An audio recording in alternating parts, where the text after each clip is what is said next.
কৃষ্ণ আন্তর্জাতিক কৃষ্ণ ভাবনামৃত সংঘের অন্তর্গত ভক্তি বেদান্ত গীতা একাডেমি দ্বারা পরিচালিত আমতা গীতা পাঠচক্রের পক্ষ থেকে সকল ভক্তবৃন্দদের জানাই আন্তরিক প্রীতির শুভেচ্ছা ও অভিনন্দন। আজ আমি আপনাদের মাঝে একটা নতুন তথ্য তুলে ধরার চেষ্টা করছি যে প্রভুপাদ কে, কেন সারা বিশ্ব প্রভুপাদকে নিয়ে এত মেতে উঠেছে, কিভাবে প্রভুপাদ তার তত্ত্বজ্ঞানকে সারা পৃথিবীতে ছড়িয়ে দিয়েছেন, সেটা ব্যবসায়িক ক্ষেত্রেই হোক, সামাজিক ক্ষেত্রেই হোক, রাজনৈতিক ক্ষেত্রেই হোক, কিভাবে প্রভুপাদ প্রাসঙ্গিক হয়ে উঠেছেন, কৃষ্ণ ভাবনামৃত আন্দোলন কতটা প্রাসঙ্গিক, আজ আমরা সে বিষয়ে কিছু তথ্য আপনাদের সামনে তুলে ধরছি। কৃপা করে আপনারা তা শ্রবণ করুন। আর যদি ভালো লাগে তাহলে আমাদের উৎসাহিত করতে অবশ্যই একটা লাইকের সাথে সাথে চ্যানেলটিকে সাবস্ক্রাইব করে দেবেন। হরে কৃষ্ণ। সকলে ভালো থাকবেন। ধন্যবাদ।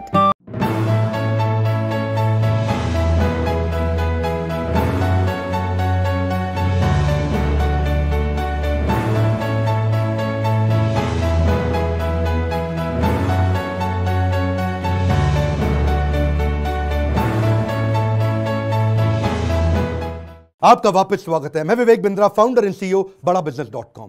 आज मैं एक सन्यासी के विषय में बात करूंगा। वीडियो थोड़ा अलग होगा, आज डिफरेंट होगा। सन्यासी के जीवन से पावरफुल बिजनेस लेसन्स। ये एक अलग ही सन्यासी है। हिल डिवाइन ग्रेस अभय चरणारविंद भक्ति वेदांत स्वामी श्रील प्रभुपाद। कौन है श्रील प्रभुपाद? ये इस्कॉन के फाउंडर आचार्य हैं। इस्कॉन का नाम तो लगभग पूरी दुनिया ने सुना है, इनका नाम कम लोगों ने सुना है। स्वामी विवेकानंद को तो लोग जानते हैं, लेकिन इनके बारे में कम जानते हैं। आज कुछ ऐसी अद्भुत बातें बताऊंगा, वीडियो से नजर मत हिला दीजिएगा। श्रील प्रभुपाद से आप दुनिया भर के सारे बिजनेस लेसन सीख सकते हैं। आप पंक्चुअलिटी सीखना चाहते हैं, टाइम मैनेजमेंट, लीडरशिप को कैसे तैयार करें, एक इंस्टीट्यूशन को कैसे स्केल करें, बिना पैसे के एक ऑर्गेनाइजेशन को कैसे बिल्ड करें, सस्टेनेबिलिटी कैसे लाएं, प्रोसेस कैसे लेके आए, पीपल स्किल क्या होते हैं, रैपिड एक्सपेंशन, ग्रोथ, स्पीड, ये कैसे आता है। बंगाल में इनका जन्म हुआ था 1896 के अंदर, और इनकी माता का देहांत हो गया था जब ये 14 साल के थे, 1910 में। ये स्कॉटिश चर्च कॉलेज गए थे। यूरोपियन लेड एजुकेशन थी, शुरू से ही बहुत तेज थे। अंग्रेजी में इन्होंने पढ़ाई करी, लेकिन इन्होंने डिप्लोमा या डिग्री जो भी थी ब्रिटिश को रिस्पॉन्ड करते वक्त इन्होंने इंडिपेंडेंस मूवमेंट पर उसको लेने से अस्वीकार कर दिया। गांधी के नॉन कोऑपरेशन मूवमेंट में ये बहुत बड़े कॉन्ट्रीब्यूटर रहे। ये कोई शुरू से सन्यासी नहीं थे। प्रयागराज इलाहाबाद में इनका खुद का फार्मेसी का बिजनेस था। पर 1922 में जब अपने गुरु से मिले, इनके गुरु इनको देख के पहचान गए कि श्रील प्रभुपाद की अंग्रेजी तो इतनी अच्छी है कि जब ये अंग्रेजी में बोलेंगे तो अंग्रेज भी डिक्शनरी खोल करके उस समय समझेंगे कि अंग्रेजी में बोल क्या रहे हैं। तभी इन्होंने प्रभुपाद को एक आदेश दिया, क्या तुम मेरे लिए एक काम कर सकते हो? तुम्हारे को शास्त्रों में मन भी लगता है और अंग्रेजी भी अच्छी है, तुम भगवत गीता के ज्ञान को अंग्रेजी भाषा में पूरी दुनिया तक पहुंचाओ, क्योंकि हमारे शास्त्रों को दुनिया में कोई नहीं लेके जा रहा। दुनिया की किताबें हमारे देश में आ रही हैं। श्रील प्रभुपाद ने उनकी इंस्ट्रक्शन को दिल से लगा लिया। गुरु मुख पद्मा वाक्या चित्ते कौरिया ऐक्या, के गुरु के मुख से निकले हुए वाक्यों को चित्त के साथ एक कर लो। अंग्रेजी में भगवत गीता को ट्रांसलेट करना शुरू कर दिया। बैक टू गॉडेड किताब लिखते, भगवत गीता को ट्रांसलेट करते। लैपटॉप टाइपराइटर नहीं हुआ करता था, कंप्यूटर नहीं होता था, मैनुअली लिखते थे। एक साल लगा करके इन्होंने कई पेजेस के अंदर भर करके भगवत गीता को ट्रांसलेट किया। एक दिन फैक्ट्री से वापस आ रहे थे, अपने घर पहुंचे। जब घर पहुंचे तो ढूंढने लगे कागज कहां हैं सारे। इतनी मेहनत की, कागज इनको मिल नहीं रहे थे, बड़े परेशान थे उस समय। अपनी धर्मपत्नी से पूछा कि वो कहां है जो मैंने भगवत गीता ट्रांसलेट करी। तो अचानक इनकी पत्नी ने जो बोला, इनके होश उड़ गए। इनकी पत्नी ने कहा वो सारे तो मैंने कबाड़ी को बेच दिए। बोलो क्यों बेचे? बोला उसके बदले में मैंने चाय खरीद ली, अंग्रेजों ने बताया चाय पीनी चाहिए। प्रभुपाद को बहुत बुरा लगा। अचानक प्रभुपाद ने उनसे पूछ लिया टी और मी। इनकी पत्नी ने बोल दिया टी। उस दिन उन्होंने अपना घर छोड़ दिया, संन्यास लेने की तैयारी करी। वहां से जाकर के इन्होंने फिर से भगवत गीता लिखनी शुरू करी। बाद में ये वृंदावन चले गए, कई साल वृंदावन रहे, भगवत गीता लिखी, उसकी तैयारी करी। ये पहले से जानते थे कि दुनिया का नंबर 1 देश अमेरिका और अमेरिका का नंबर 1 शहर न्यूयॉर्क, तो मैं शुरुआत न्यूयॉर्क से ही करूंगा। थोड़ा इमेजिन करिए, 70 साल का किसी बूढ़े व्यक्ति का चित्र लेके आइए अपने मन में। 70 साल की उम्र में 32 दिन की जहाज की लंबी यात्रा, जिसमें रास्ते में इनको 2 बार हार्ट अटैक आ गया। कुछ केवल साथ में $7 लेके कुछ किताबें लेकर निकल पड़े। वहां कोई इनको जानता नहीं था। ये जानते थे कि मैं अकेला हूं और मैं सब कुछ नहीं कर सकता। मैं सब कुछ नहीं कर सकता, इसका मतलब ये थोड़ी कि मैं कुछ भी नहीं कर सकता। मैं सब कुछ नहीं कर सकता, इसका मतलब यह नहीं कि मैं कुछ भी नहीं कर सकता, क्योंकि मैं कुछ कर सकता हूं तो मैं कुछ कर लूंगा, और कुछ कुछ कर करके मैं सब कुछ भी कर दूंगा। और वो हिम्मत लेकर के निकल पड़े। वहां पहुंचे टॉम्स्किन स्क्वायर पार्क न्यूयॉर्क के अंदर। उन दिनों वियतनामीज और यूएस का वॉर चल रहा था, जिसके कारण वहां बहुत हिप्पीज आ गए थे। हिप्पीज वो हुआ करते थे जो सड़क पर लेट करके इलिसिट सेक्स करना, नशा करना, वहीं पे नंगे लेटे रहना, 2-2, 4-4, 6-6 महीने तक नहाना नहीं। हिप्पीज ने एक्चुअली डिफाई कर दिया अमेरिका को। अमेरिकन सरकार परेशान थी कि ये लोग अपना घर छोड़ चुके हैं, पूरी तरह स्वतंत्र हो चुके हैं और कुछ भी कर रहे हैं। इन्होंने सोचा क्यों ना इन्हीं के साथ शुरुआत किया जाए। सबसे डिफिकल्ट मैन पावर को उन्होंने कल्टीवेट करने का कोशिश किया, उनको डायरेक्शन दिया ताकि मैं कमिटमेंट ले सकूं। धीरे धीरे उनके लिए कीर्तन करना शुरू कर दिया। इनका रूल क्या था? करेक्शन नहीं, मेडिटेशन। एक बार मेडिटेशन करा के इनको करेक्शन दूंगा बाद में, पहले मेडिटेशन बाद में करेक्शन। और वहां जो हिप्पी हुआ करते थे वो उनकी सुनते नहीं थे, बेइज्जती करते थे, इनके ऊपर सिगरेट का धुआं फेंक देते थे, इनको टॉयलेट की लंबी लाइन में पीछे धक्का मार के खड़ा कर देते थे, इनका सामान चोरी कर लेते थे, इनकी बेइज्जती करते थे। पर प्रभुपाद उनके लिए फिर भी भोजन बनाते थे, उनको सुबह शाम भगवत गीता पे कथा सुनाया करते थे, उनके साथ बैठ के कीर्तन करते थे। उनको धीरे धीरे मजा आने लगा। प्रभुपाद ने एक दिन उनसे पूछा तुम नशा क्यों करते हो? तो बोले सर मेरे को ना I want to stay high. मैं नशा क्यों करता हूं? मुझको अच्छा लगता है, I want to stay high. तो प्रभुपाद ने कहा मैं तुमको ऐसा नशा दूंगा which will keep you high forever. उन्होंने बोला ऐसा नशा है आपके पास? बोले वो कौन सा नशा है? बोले हरिनाम का नशा है। मैं तुमको हरि नाम लेना सिखाऊंगा, मैं तुम्हें भगवत गीता पढ़ना सिखाऊंगा। अगर तुम कृष्ण के आदेशों को समझ पा गए तो वो सबसे ऊंचा नशा है। जिसको वो नशा लग गया आध्यात्मिक जीवन का, तो भौतिक जीवन के नशे उसके सामने बहुत छोटे पड़ जाएंगे। धीरे धीरे लोगों ने उनकी बात सुननी शुरू करी। ये लोग अपना घर बार पहले ही छोड़ चुके थे। प्रभुपाद को समझ में आ गया ऐसी मैन पावर जिसका कहीं दुनिया में अटैचमेंट नहीं, उनको कल्टीवेट कर गया तो ये मेरे मूवमेंट को पूरी दुनिया में फैला सकेंगे। ये अंग्रेज है और अंग्रेजों की बात पूरी दुनिया जानती है, इसीलिए हंट द राइनोसरस। अगर शिकार करना है तो गेंडे का शिकार करो। प्रभुपाद ने सबसे कठिन मुद्दा उठाया और उसके बाद अमेरिका की सरकार भी प्रभुपाद को धन्यवाद करती थी कि तुमने ऐसे लोगों को नशा छुड़वा दिया। वो सारे हिप्पी हैप्पी बन गए। क्या कमांड? दोबारा सुनिए, हिप्पीज को हैप्पी बना दिया इन्होंने। कैसे हैप्पी बनाया? उनको गुलाब जामुन बना बना के अपने हाथ से खिलाते थे, उनको कथा सुनाते थे और धीरे धीरे उनका हृदय में परिवर्तन आया। और वहीं से प्रभुपाद ने, ये लीडर्स ऑफ लीडिंग लीडर थे प्रभुपाद, मेरी बात सुनिए, एम्पावर करते थे, लीडर्स ऑफ लीडिंग लीडर। इतना विश्वास डाला उनमें, इतना ट्रस्ट डाला उनमें कि उनको बोला यहां से तुम मेरे सारे शिष्य बन चुके हो। 10,000 शिष्य उन्होंने बनाए धीरे धीरे करके यूएस के अंदर। 2 को उन्होंने भेजा यूरोप में, 2 को भेजा अफ्रीका, फिर 2 को ऑस्ट्रेलिया, फिर 2 को रशिया, फिर 2 को इंडिया। ऐसा करते करते उन्होंने सब जगह लोगों को अलग अलग भेजा और बोला अब इस भगवत गीता को तुम लेके जाओ, मैंने तुमको सिखाया अब तुम दूसरों को सिखाओ। 1965 से 1977 तक लगभग 11-12 साल इन्होंने पूरी तरह अपने आप को झोंक दिया। पैसे की कमी थी इनके पास, सोचा पैसा नहीं है तो अगरबत्ती, पूजा में काम आने वाली अगरबत्ती का बिजनेस इन्होंने अपने शिष्य को करना समझाया।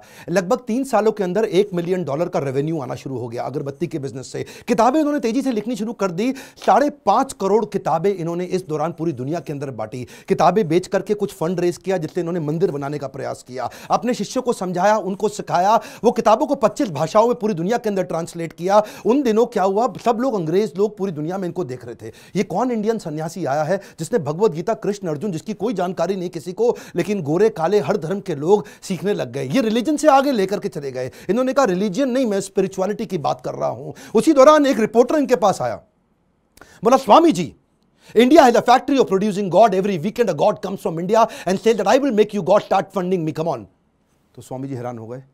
बोला Swami ji are you also God? क्या स्वामी जी तुम भी भगवान हो? तो प्रभुपाद ने बोला नहीं नहीं, मैं भगवान नहीं हूं, मैं भगवान का नौकर हूं। तो वो हैरान हो गया। पहली बार कोई ऐसा व्यक्ति आया हिंदुस्तान से जो बोला मैं भगवान नहीं हूं, भगवान का नौकर हूं। तो प्रभुपाद ने बोला नहीं, मुझसे गलती हो गई, मैं भगवान का नौकर भी नहीं हूं, मैं भगवान का नौकर बनने का प्रयास कर रहा हूं। I am all a servant of God, but it is for you to recognize. सारे अमेरिका के अंदर अखबारों में छप गया कि पहली बारी कोई ऐसा इंडियन आया जो बताता है I am trying to become servant of God, I am not God. उन्हीं दिनों हेनरी फोर्ड के पोते एल्फ्रेड फोर्ड इनसे मिलने के लिए आए। हेनरी फोर्ड का नाम बहुत हुआ करता था पृथ्वी के अंदर, प्रभुपाद कम बोलते थे, लिमिटेड बोलते थे। जब एल्फ्रेड फोर्ड इनसे मिलने आए तो प्रभुपाद ने केवल उनसे एक ही क्वेश्चन पूछा, where is Henry Ford now? अब हेनरी फोर्ड जीवित नहीं थे, बस केवल उनकी आंखों में आंख डाल के प्रश्न पूछा। एल्फ्रेड फोर्ड उसी समय घबरा गए। उनको समझ आ गया कि ये जीवन किसी के लिए नहीं है, कोई नहीं बचने वाला यहाँ पे। और उसी दिन उन्होंने प्रभुपाद को सरेंडर कर दिया और उनसे कहा मुझे भी भगवत गीता सिखाइए। ये ऐसे संत सन्यासी है जिनके कारण आज पूरी दुनिया के अंदर सैकड़ों हजारों ऐसे मंदिर बने जहां भगवत गीता पढ़ाई जा रही है, सिखाई जा रही है। पाकिस्तान जहां कुछ भी हो रहा हो, लेकिन आज भी इस्कॉन के 12 मंदिर है पाकिस्तान में जहां रोज शाम को भगवत गीता पे कथा की जाती है। ये बड़ा अनइमेजिनेबल था कि कुछ ही सालों के अंदर इन्होंने 6 महाद्वीप 6 कॉन्टिनेंट के अंदर 108 मंदिर बना दिए। ये तब किया जब वेंचर कैपिटल नहीं था, कोई एंजल फंड नहीं था, प्राइवेट इक्विटी नहीं था, कोई आईपीओ नहीं निकाला, कोई बैंक लोन नहीं है, कंप्लीटली बूटस्ट्रैप्ड, सैलरी देने का पैसा नहीं है, लाइफ टाइम वॉलंटियर्स इकट्ठे किए। 10,000 उन दिनों इन्होंने अपने शिष्यों को लेटर पे लिख लिख के बात किया। इमेजिन करिए, कम्युनिकेशन बहुत स्लो था। मैं सोचता हूं कई बार अगर प्रभुपाद आज होते ना तो भगवत गीता इंडिया की राष्ट्र पुस्तक नहीं होती, पूरे विश्व के अंदर होती। इतनी स्पीड थी प्रभुपाद की। उस समय जब अपने शिष्यों से बात करते थे तो न्यूयॉर्क से साउथ अफ्रीका चिट्ठी भेजते थे। वो चिट्ठी में प्रश्न पूछता था, जवाब देते थे, फिर चिट्ठी वापस आती थी, फिर उसका उत्तर देते थे। इमेजिन करिए 10,000 ऐसे लेटर लिखे इन्होंने, कितना समय की कमी रहा होगा। इनके इतने सारे philosophical issues, managerial issues, personal issues, professional issues, सब पे गाइड किया करते थे। व्हाट्सएप नहीं था, कम्युनिकेशन नहीं था, वहां पे फ्लाइट तेज नहीं जाती थी। बावजूद उसके इन्होंने 12 साल के अंदर 15 बार पूरी पृथ्वी का भ्रमण किया। एक बात समझिए, sales is not about selling, it is about building trust in education. Building trust in education. विश्वास बढ़ाओ, एजुकेट करो, विश्वास बढ़ाओ, एजुकेट करो। दुनिया भर में इतना विश्वास बढ़ा दिया, एजुकेशन बढ़ा दिया भगवत गीता के बारे में कि बीटल्स जो उस समय बहुत फेमस हुआ करता था, बीटल्स के जॉर्ज हैरिसन ने अपना 70 एकड़ का फार्म वॉटफोर्ड में लंदन के नजदीक इनको डोनेट कर दिया। वो उनका शिष्य बन गया और अपने रॉकस्टार गानों के साथ साथ कीर्तन करने लग गया, हरे कृष्णा। उन्हीं दिनों प्रभुपाद जी साथ साथ इतनी किताबें लिखना चाहते थे, जानते थे मैं बूढ़ा हो गया हूं, सारी चीजें लिख के चला जाऊं ताकि लोग उसको आसानी से फॉलो कर सकें। उन्होंने खुद से लिखना बंद कर दिया, डिक्टाफोन ले लिया। डिक्टाफोन जानते क्या होता है? उस पर ये रिकॉर्ड करते थे और चलते चलते रिकॉर्ड करते थे, बैठे बैठे रिकॉर्ड करते थे। 24 घंटे में से 22 घंटा सेवा करते थे, 2 घंटा आराम करते थे। अनइमेजिनेबल है, मैं थोड़ा आपको बता रहा हूं फिर से, इसको मत मिस करिएगा। 24 में से दुनिया जानती है प्रभुपाद 22 घंटा सेवा करते थे, 2 घंटा रात को 10 से 12 तक आराम करते थे, रात को 12 से सुबह 4 बजे तक किताबें ट्रांसलेट किया करते थे, क्योंकि इनके गुरु का आदेश था। किताबें ट्रांसलेट कर करके रिकॉर्ड करते थे उसको, जानते थे मैं लिखूंगा, टाइप करूंगा, टाइम लगेगा। शिष्यों को बोलते थे तुम रिकॉर्डिंग को सुनो, उसको टाइप करो। उसी समय टेक्नोलॉजी का इस्तेमाल करते थे। डिक्टाफोन के बाद माइक्रोफोन आया, माइक्रोफोन पे करने लगे। सुबह की साधना करते, मंदिर में मंगल आरती करने के बाद, जब करने के बाद जब बाहर वॉक करने निकलते, 1 घंटा वॉक करते, शिष्य को साथ में लेते, उस समय फिर से ट्रांसलेट करते। शिष्य माइक पकड़ के चलते रहते, ये मॉर्निंग वॉक पे फिर से ट्रांसलेट करते। जानते थे इनके पास समय कम था। प्रभुपाद ने अपने 12 साल के अंदर वो काम किया जो कि बिल्कुल अकल्पनीय है। इसमें मैं आपको एक बात सिखाना चाहता हूं, इसको बोलते हैं EFA, elephantine focused advantage. Elephantine focused advantage, इसको बोलते हैं अव्यर्थ कालत्वम।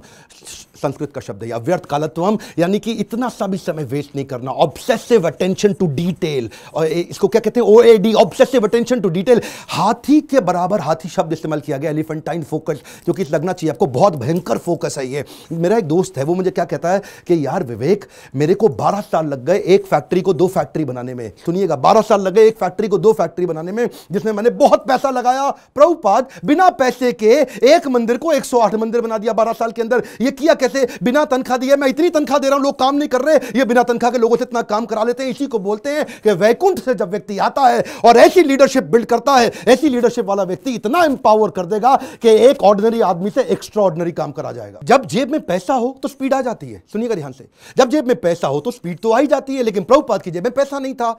ये थोड़ा सा अनइमेजिनेबल केस स्टडी है कि लो कॉस्ट हाई स्पीड। सुनिएगा ध्यान से, बिना पैसा लगाए लो कॉस्ट पे हाई स्पीड कैसे बिल्ड करें? इसका तरीका क्या है? अर्जेंसी और पीपल स्किल। प्रभुपाद अद्भुत व्यक्ति थे। अर्जेंसी और पीपल स्किल। शिष्य तंग करते थे, शिष्य गलतियां करते थे, प्रभुपाद टॉलरेट करते थे पीपल स्किल के साथ में। शिष्य इनको बहुत दुखी करते थे, प्रभुपाद टॉलरेट करते थे पीपल स्किल के साथ में। स्पीड बनाए रखी पीपल स्किल के साथ में। लोग दुखी भी नहीं होते थे, स्ट्रेस भी नहीं होते थे, क्योंकि प्रभुपाद प्रेम इतना देते थे। उनका प्रेम एक समुद्र की तरह था। श्री गुरु करुणा सिंधु, ऐसा करुणा का सिंधु सागर थे ये। इन्होंने एक बार जब ये अपने शिष्य को लेकर के रथ यात्रा ज्वाइन करने गए जगन्नाथपुरी के अंदर, तो वहां पे मंदिर के अंदर अंग्रेजों को जाना मना है। हिंदू मंदिर है, वो कहते हैं अंग्रेज को, लोगों को हम नहीं क्रिश्चियंस को अंदर जाने देंगे। प्रभुपाद ने बोला अगर तुम मुझे जगन्नाथ जी के दर्शन करने नहीं जाने दोगे, मैं जगन्नाथ जी को पूरी दुनिया में ले जाऊंगा। उसके बाद उन्होंने रथ यात्रा करनी शुरू करी और वहां से पूरी दुनिया में रथ यात्रा का प्रचलन चालू हो गया। प्रभुपाद वो पहले व्यक्ति थे जिन्होंने आज पूरी पृथ्वी पर रथ यात्रा और जगन्नाथ जी के दर्शन कराने शुरू किए। यहां पे ये रुके नहीं, इसके बाद उन्होंने सोशल और चैरिटेबल काम भी किए। World largest vegetarian food relief program शुरू किया जिसका नाम है food for life. Sunday feast, ये दुनिया दुनिया भर के अंदर हजारों मंदिरों के अंदर रोज शाम को हजारों लोगों को फ्री में खाना बढ़ता है। इंडिया में मिड डे मील की स्कीम को एक्वायर कर लिया उन्होंने, सरकार की स्कीम को इस्कॉन ने क्या किया, आज आपको जान के हैरानी होगी, बुद्धि चकरा जाएगी। 14 लाख गरीब बच्चों को रोज मिड डे मील का भोजन आज इस्कॉन अपने मंदिर से बना करके भेजता है। कैन यू इमेजिन 14 लाख बच्चों को कभी अपने आप को पॉपुलराइज नहीं किया, कभी अपनी इन्होंने गाथा नहीं गाई, कभी अपने आप को भगवान नहीं बताया, कभी अपने आप को अपनी तारीफ नहीं करी, अपनी सेवाओं को आगे रखा और बिना प्रमोशन के किसी को कभी प्रमोट नहीं किया। जानते हैं अमेरिका के अंदर भी आपको तो मालूम है स्टीव जॉब्स का स्टैनफोर्ड यूनिवर्सिटी का वो लेक्चर जहां पे उसने खुद ही माना था कि मैं रोज, मेरे पास पैसा नहीं हुआ करता था, एक खाना खाने के लिए एक बार का 7 मील पैदल चल के हरे कृष्णा मूवमेंट पे फ्री का खाना खा के आया करता था। I would walk the 7 miles across town every Sunday night to get one good meal a week at the Hare Krishna temple. वैसे एक बात बताऊं, सुषमा स्वराज बोल बोल के थक गई थी कि भगवत गीता को राष्ट्रीय पुस्तक घोषित कर दो, श्रीमद् भगवत गीता को राष्ट्रीय पुस्तक घोषित किया जाए। आज ये प्रभुपाद के चलते न्यू जर्सी की सेटन हॉल यूनिवर्सिटी के अंदर भगवत गीता को कंपलसरी कर दिया। हरे कृष्णा मूवमेंट से भगवत गीता को लेके कैम्ब्रिज इंटरनेशनल यूनिवर्सिटी यूके के अंदर 2020 से वहां पे भी किताबें कंपलसरी कर दी कि भगवत गीता सिखानी चाहिए। क्यों? क्योंकि ये आपको वैल्यूज देंगी, मोरालिटी देंगी, कैरेक्टर देंगी, एथिक्स देंगी, प्रिंसिपल देंगे, ताकि आप एक इंसान को मजबूत बना सको। बहरहाल उनके पास समय कम था। 1977 में जब वो शरीर छोड़ने वाले थे, उनका वजन आधा हो चुका था, इतने पतले, इतने कमजोर हो चुके थे कि उनके शरीर पे स्किन बची नहीं, हड्डियां और नसें बची थी। जब डॉक्टर भी मिलना आता था ना, उसकी भी बुद्धि चकरा जाती थी कि मैं कैसे दबाऊं, कहीं ऐसे नसों से हड्डी में लुक चुप के दर्द ना होने लग जाए इनको। शिष्य लोग आसपास देखते थे डॉक्टर का मुंह कितना इंच खुला हुआ है, ऐसा ऐसा। डॉक्टर हैरान होता था, इंच नापते थे ऐसा कि ये कैसा व्यक्ति कर रहे हैं। इस समय कॉन्शियसनेस को बिल्ड करना पॉसिबल ही नहीं है। प्रभुपाद के सारे ऑर्गन्स काम करना बंद कर चुके थे, उनकी उम्र बहुत ज्यादा हो चुकी थी, लेकिन उस समय डेथ बेड पे, क्षमा चाहता हूं गलत शब्द यूज कर रहा हूं, ऐसे लोगों की कभी डेथ नहीं होती, लेकिन उस समय उस बिस्तरे पे भी लेट करके प्रभुपाद शरीर छोड़ने से पहले भी ट्रांसलेट कर रहे हैं भागवतम को कि मेरे जाने से पहले मैं अपने गुरु के आदेश को पूरा करके जाऊं। अद्भुत। डॉक्टर बोला संभव ही नहीं है, यह बिल्कुल पॉसिबल नहीं है। So, if we have the chance of association with devotees, जानते हैं ये प्रभुपाद ऐसे व्यक्ति थे, जाने से पहले इन्होंने पूरा मैनेजमेंट, मैनकॉम, कॉर्पोरेट्स के अंदर ना मैनकॉम होता है, मैनकॉम का मतलब क्या है, मैनेजमेंट कमिटी। तो प्रभुपाद चाहते थे मैं इसको फैमिली रन बिजनेस की तरह ना चलाऊं, इसको इतना प्रोफेशनल कर दूं, जैसे बड़े कॉर्पोरेट्स होते हैं वो फैमिली की तरह नहीं चलते, प्रोफेशनल तरीके से चलते हैं। उन्होंने एक मैनेजमेंट कमिटी बनाई, 12 लोगों की लीडरशिप तैयार करी, बोला जो भी डिसीजन होगा, जो भी पॉलिसी होगी, ये 12 लोग मिलकर के करेंगे ताकि कभी भी करप्शन ना लेकर के आए। जब भी अकेले का खुद का बिजनेस होता है तभी करप्शन आता है। कई ऐसे गुरु जी हैं जिनके बेटे भी अपने आप गुरु बन जाते हैं, उनके बेटे भी अपने आप गुरु बन जाते हैं। यहां पे केवल काबिल व्यक्ति को गुरु बनाया जाता है, यहां पे गुरु को नहीं प्रमोट किया जाता, यहां भगवत गीता को प्रमोट किया जाता है। एकर्स ऑफ एकर्स प्रॉपर्टी बना ली प्रभुपाद ने, लेकिन अपने बच्चों के नाम पे एक प्रॉपर्टी नहीं करके गए, सब कुछ सोसाइटी के नाम पे कर दिया। प्रभुपाद कहते थे कि बिलीफ स्पिरिचुअल होगा और बिहेवियर प्रोफेशनल होगा। सिस्टम सुनिए, कम ऑन, बिलीफ स्पिरिचुअल होगा और बिहेवियर प्रोफेशनल होगा। वो क्या कहते थे, प्रिंसिपल ग्लोबल है, ग्लोबल प्रिंसिपल पूरी दुनिया में एक जैसे होंगे, लेकिन रिसोर्सेज लोकल होंगे। अगर आपको पैसा चाहिए तो लोकल जगह से रेज करो, लोकल जगह पे खर्च करो। पैसा ना इस देश से उस देश जाएगा, ना उस देश से इस देश आएगा। प्रिंसिपल ग्लोबल होंगे और खर्चा, रिसोर्सेज लोकल होंगे। यही मैं आपको बताना चाहता हूं। अगर इस प्रकार की लीडरशिप आप बिल्ड कर सके तो आपको जिंदगी के अंदर इसके लिए लीडरशिप क्वालिटी चाहिए, और वही मैं सिखाता हूं अपने प्रोग्राम्स के अंदर। इसको बोलते हैं लीडर, जिससे आप सारे स्पिरिचुअल भी और बिजनेस भी सारे लेसन एक साल ले सकते हो। रियल लीडरशिप वीडियो को डाउनलोड व्हाट्सएप पे करके पूरे देश में पहुंचाइए। स्वामी विवेकानंद को जानते हैं, श्रील प्रभुपाद को भी पहुंचाएंगे पूरी दुनिया के अंदर। भारत रत्न मिलना चाहिए ऐसे व्यक्ति को, यह मेरी आपसे प्रार्थना है। बहुत सीरियस हूं मैं आज, मैं अपने दिल से बोल रहा हूं। सारे व्हाट्सएप ग्रुप में, सारे फेसबुक ग्रुप में, अपने यूट्यूब चैनल पे इस वीडियो को निकाल के अपलोड करिए, पूरी दुनिया में पहुंचाइए।